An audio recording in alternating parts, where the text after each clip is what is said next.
We are hoping that this will mark the beginning of change in this area. What the hub does is not a replication or an imitation of what community mental health centers or mental health teams do.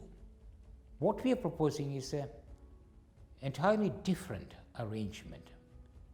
I think there's a lot of distrust between the population and the old traditional mental health services, so there's a lot of distrust. So how we begin to reinvent that, how we begin to turn that on its head, and part of that, the first point will be just offering a safe space where people could be dropped in. To create a space and create a service or an option around which people from our local communities can discuss their difficulties and seek help. For me, the hubs are a real key to developing this work, because it is about bringing the clinicians, bringing the users, bringing the families, bringing the providers, bringing the policy people, the strategists together. Even though they're mental health and wellbeing hubs, within each hub we'll also have a number of other services provided. For example, we're working very closely with our partners at Citizens Advice, Wandsworth.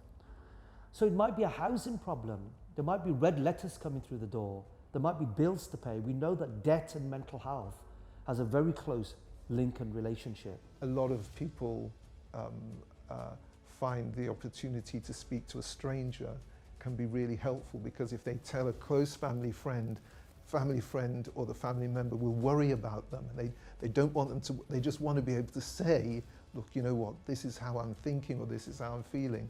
And right here in the church, we have no less than 8 trained family therapy practitioners, people who've been trained in family therapy.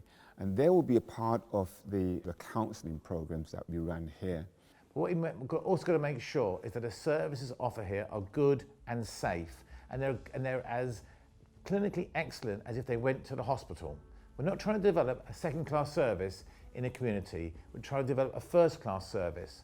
So that will mean they can see a clinician, be it a community nurse or even a psychiatrist. So for us as health coach, we encourage people to empower themselves, to take self-management, self-control of their own care.